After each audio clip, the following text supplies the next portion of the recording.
नजर सब पर। नमस्कार, मैं हूं दीप्ति शर्मा और आप सभी का स्वागत करती हूं थर्ड आई न्यूज नेटवर्क में। आइए सीधे रुख करते हैं अभी तक की 10 बड़ी खबरों का। जगन्नाथ धाम पर भाजपा सरकार ने पहले ही दिन पूरा किया वादा, श्रद्धालुओं के लिए खुशखबरी। भारतीय जनता पार्टी की एक दिन पुरानी ओडिशा सरकार ने बड़ा फैसला ले लिया है। गुरुवार को जगन्नाथपुरी मंदिर के चारों द्वारों को खोला गया। एक दिन पहले इससे जुड़ा प्रस्ताव पेश किया गया था, जिस पर अल सुबह मुहर लग गई। खास बात है कि भाजपा ने ओडिशा विधानसभा चुनाव से पहले मंदिर के दरवाजे खोलने का वादा किया था। गुरुवार को ओडिशा के मुख्यमंत्री मोहन चरण मांझी ने मंदिर में पूजा की। इस दौरान भाजपा सांसद संबित पात्रा, प्रताप चंद्र सारंगी समेत कई बड़े नेता मौजूद रहे। लोकसभा चुनाव के दौरान महाराष्ट्र में एनडीए को हुए सीटों के नुकसान के बाद अब महायुति ने इस पर मंथन शुरू किया है। वहीं अब एनसीपी अजीत पवार गुट के अध्यक्ष सुनील तटकरे ने बड़ा बयान दिया है। उन्होंने कहा कि लोकसभा चुनाव में जो हमें नुकसान हुआ है उस पर हमने मंथन किया है और विधानसभा चुनाव में हम पूरी मजबूती के साथ उतरेंगे। लोकसभा चुनाव के बाद हमने विस्तृत चर्चा की है, कहां हमें मजबूती मिली, डिवीजन वाइज हमने मंथन किया है। वहीं एक बार फिर आने वाले दिनों में तीनों पार्टियां मिलकर आगे की रणनीति बनाएंगे। अग्निवीर योजना को लेकर बड़ी खबर आ रही है। कहा जा रहा है कि भारतीय सेना ने अग्निवीर योजना के कुछ प्रावधानों में बदलाव की इच्छा जताई है। योजना में संभावित बदलावों की सिफारिशों के लिए प्रमुख हितधारकों के साथ समीक्षा और सर्वेक्षण भी किया गया है। सूत्रों से मिली जानकारी के अनुसार आर्मी के इंटरनल सर्वे में जो पहला बदलाव है उसमें अग्निवीरों का प्रतिशत बढ़ाना है। सेना चाहती है कि 4 साल की समाप्ति के बाद भी अग्निवीरों की संख्या 60 से 70% तक बरकरार रखी जाए, जो वर्तमान में 25% ही है। 75% को लगभग 12 लाख के एक मुश्त भुगतान के साथ जाने दिया जाएगा। दूसरा है सेवा अवधि बढ़ाना। इसमें आर्मी सेवा अवधि को भी 4 साल से बढ़ाकर 7 से 8 साल करना चाहती है। कुवैत में हुए भीषण अग्निकांड में 49 लोगों की आग से झुलसकर मौत हो गई है। वहीं इस हादसे में मरने वाले लोगों में 30 भारतीय हैं। इस घटना के बाद भारत सरकार की ओर से तत्काल कुवैत की सरकार से संपर्क किया गया और घायलों के शीघ्र इलाज को कहा गया। इस दौरान प्रधानमंत्री मोदी ने शोक संतप्त परिवारों के प्रति संवेदना व्यक्त की और घायलों के शीघ्र स्वस्थ होने की प्रार्थना की। वहीं पीएम मोदी ने प्रधानमंत्री राष्ट्रीय राहत कोष से प्रत्येक मृतक के परिजनों को 2 लाख रुपए की अनुग्रह राशि दी जाएगी, ऐसा सुनिश्चित किया है, जबकि घायलों को 50,000 रुपए दिए जाएंगे। 300 करोड़ के लिए अफसर बहू बनी हत्यारन, ड्राइवर को 1 करोड़ की सुपारी, कार से ससुर को कुचलवाया। महाराष्ट्र के नागपुर जिले में पिछले महीने एक हिट एंड रन मामले में 82 साल के बुजुर्ग की मौत हो गई थी। अब इस मामले में नया एंगल सामने आया है। पुलिस की जांच में सामने आया कि हिट एंड रन की आड़ में बुजुर्ग की इरादतन हत्या की गई है। पूरा मामला 300 करोड़ रुपए की प्रॉपर्टी का है। पुलिस के मुताबिक बुजुर्ग की हत्या की साजिश उसकी बहू ने ही रची थी। ससुर के मर्डर की आरोपी बहू टाउन प्लानिंग डिपार्टमेंट में असिस्टेंट डायरेक्टर है।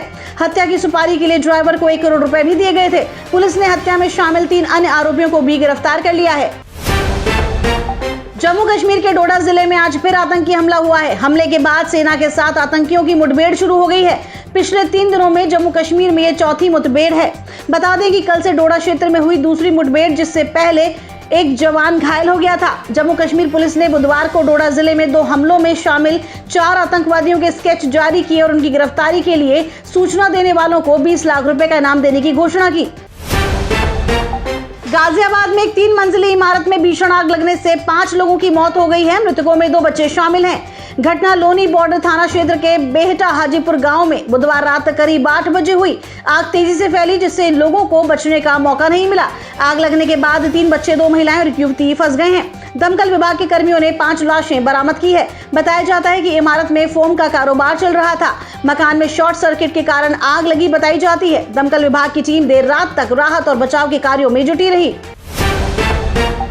पाकिस्तान क्रिकेट बोर्ड ने आईसीसी चैंपियन ट्रॉफी 2025 के लिए 19 फरवरी से शुरुआत करने का प्रस्ताव रखा है, जो पाकिस्तान में आयोजित की जाएगी। साथ ही उनसे एशिया कप 2023 की तरह भारत के मैचों के लिए हाइब्रिड मॉडल पर विचार करने से इनकार कर दिया। सभी मैच 3 प्रमुख शहरों कराची, रावलपिंडी और लाहौर में खेले जाएंगे। पीसीबी का कहना है कि सभी मैच पाकिस्तान में खेले जाने चाहिए। हमने हाइब्रिड मॉडल नहीं चुना है। हालांकि हमने सुविधा दी कि भारत के मैच लाहौर में ही खेले जा सकते हैं। इस तरह टीम को पाकिस्तान के शहरों में इधर उधर जाने की जरूरत नहीं पड़ेगी और लाहौर में टीम की सुरक्षा अच्छी तरह से बनाए रखी जा सकेगी। राजस्थान के मौसम का मिजाज इन दिनों उतार चढ़ाव भरा रहा है। कुछ जिलों में प्री मॉनसून की गतिविधियां देखने को मिल रही हैं, तो कुछ जिलों में अभी भी सूरज आग उगल रहा है। वहीं बुधवार को प्रदेश के करीब 7 शहरों में हल्की मध्यम बारिश देखने को मिली। इस दौरान तूफान से एक निर्माणाधीन मकान पर बिजली गिरने से मकान धराशायी हो गया। साथ ही कई बिजली के पोल और कई टीन टप्पर उड़ गए, जबकि 9 शहरों का पारा 45 डिग्री के पार दर्ज हुआ। श्रीगंगानगर 46.7 डिग्री के साथ कल सबसे गर्म शहर रहा। बुधवार देर शाम जयपुर, नागौर, अजमेर, दौसा, चित्तौड़गढ़, राजसमंद, सिरोही, उदयपुर, बीकानेर जिलों और आसपास के क्षेत्र में कहीं कहीं पर मेघ गर्जन, धूल भरी आंधी के साथ हल्की मध्यम वर्षा देखने को मिली। वहीं डीडवाना के परबतसर उपखंड के कस्बे में बुधवार को जमकर प्री मॉनसून की बारिश हुई। सांसद बनते ही कंगना को टफ लगने लगी राजनीति, कहा परेशान लोग ही मिलते हैं। बीजेपी सांसद एक्ट्रेस कंगना रनौत ने 2006 में रिलीज हुई गैंगस्टर से अपने करियर की शुरुआत की। वो 18 सालों से फिल्मों में काम कर रही हैं। Kangana Ranaut back to back 4 national award सहित कई पुरस्कार जीत चुकी हैं। अब वो पॉलिटिक्स में भी एंट्री कर चुकी हैं। उन्होंने राजनीति में अपनी पहली बारी लोकसभा मंडी सीट जीतने के बाद ये साबित कर दिया कि वो किसी भी क्षेत्र में किसी से कम नहीं है। कंगना का मानना है कि पॉलिटिक्स की तुलना में फिल्म इंडस्ट्री का काम आसान है। ये डॉक्टरों की लाइफ की तरह एक कठिन जीवन है, जहाँ केवल परेशान ही लोग आपसे मिलने आते हैं। जब आप फिल्म देखने जाते हैं तो आप बहुत रिलैक्स होते हैं, लेकिन राजनीति ऐसी नहीं है। तो ये थी अभी तक की 10 बड़ी खबरें। देश विदेश की ताजा तरीन खबरों के लिए जुड़े रहिए थर्ड आई न्यूज नेटवर्क के साथ। नजर सब पर।